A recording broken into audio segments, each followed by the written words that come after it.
दशरथ की खोज। राक्षसों का राजा रावण बड़ा प्रतापी था। वह लंका का स्वामी था।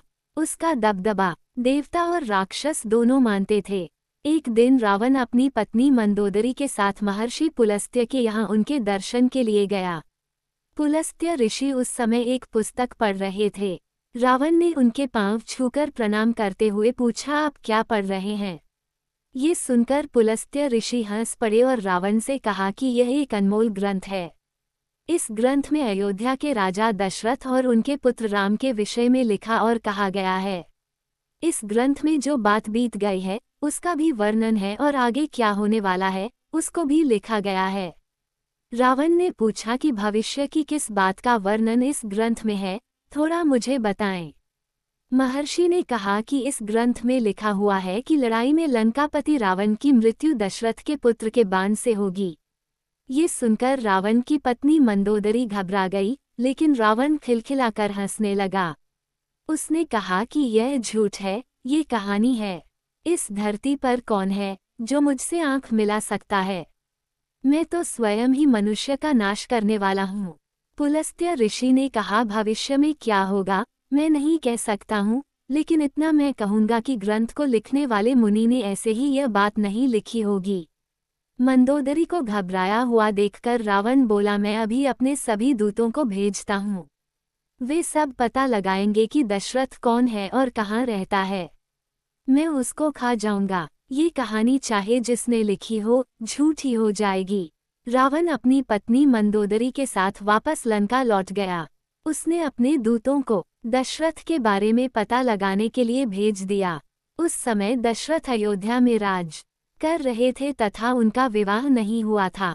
उनकी वीरता की कहानी देवलोक में भी फैल गई थी। दशरथ के विवाह की बात राजकुमारी कौशल्या से चल रही थी और कौशल्या राजा हरसेन के यहाँ थी। हरसेन ने कौशल राज पर चढ़ाई करके उसे जीत लिया था। राजकुमारी कौशल्या को वह अपने साथ ले आया था। हरसेन ने केकय देश को भी जीतकर वहां की राजकुमारी कैकेयी को भी अपने यहाँ ले आया था। सुमित्रा हरसेन की बेटी थी, इसलिए कौशल्या, कैकेयी और सुमित्रा तीनों अपनी बहनों की तरह रह रही थीं। तीनों में खूब अपनापन था। कौशल्या दोनों से बड़ी थी। राजा हरसेन उसका विवाह राजा दशरथ से करना चाहते थे। कैकेयी और सुमित्रा नहीं चाहती थी कि कौशल्या उनसे अलग हो। वे तीनों सदा साथ साथ रहना चाहती थीं।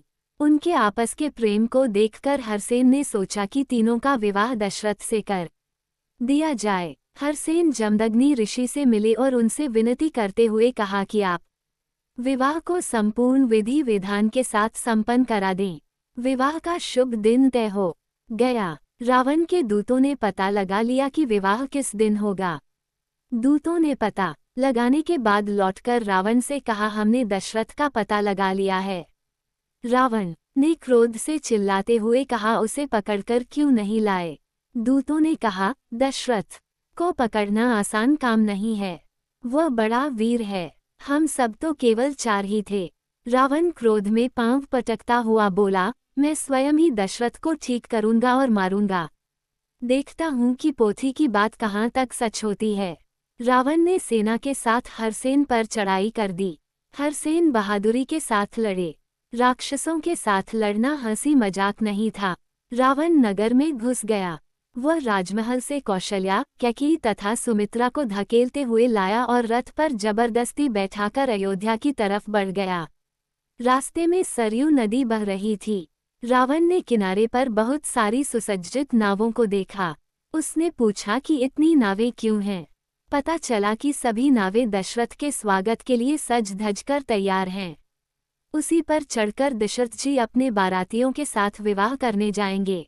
रावण ने अपने सेनापति से कहा कि हमारी मंशा पूरी हो गई। अब हम सबको अयोध्या जाने का कोई प्रयोजन नहीं है। शिकार स्वयं ही हाथ में आ गया है। मैं इन तीनों राजकुमारियों को लेकर लंका जा रहा हूँ।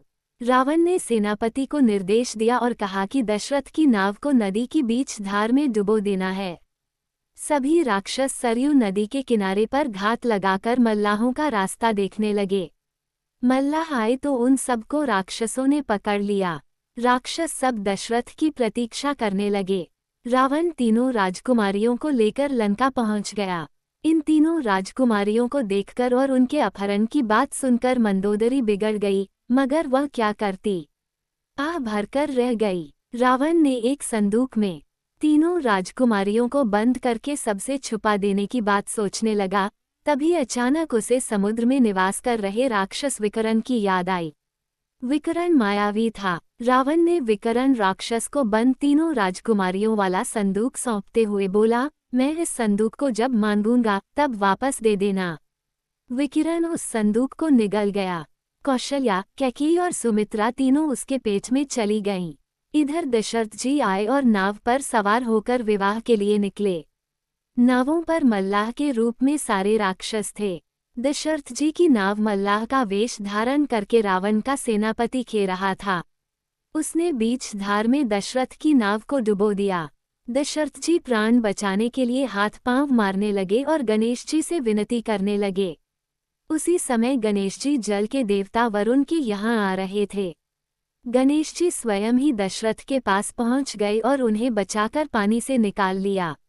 उसी समय लहरों के पार संदूक उपलाता हुआ दिखा। गणेश जी संदूक को किनारे पर ले आए और उसे खोलकर देखा तो उसमें कौशल्या, कैकेयी और सुमित्रा थीं। हुआ ये था कि विकरण राक्षस ने जब संदूक निगला तो उसके पेट में दर्द होने लगा। दर्द से विकरण राक्षस तड़पने लगा। उसने घबराकर संदूक को उगल दिया। वही संदूक लहरों पर उपलाता हुआ सरयू नदी में आ गया। दशरथ की जान बची। कौशल्या, कैकेयी, सुमित्रा की भी जान बच गई। दशरथ के साथ तीनों राजकुमारियों का विवाह हो गया। दशरथ के विवाह में रावण ने बहुत प्रकार से विघ्न डाला, लेकिन होनी को कोई टाल नहीं सकता है। संसार जान रहा है कि दशरथ के पुत्र राम ने रावण को मारा। ग्रंथ की भविष्यवाणी सच हुई।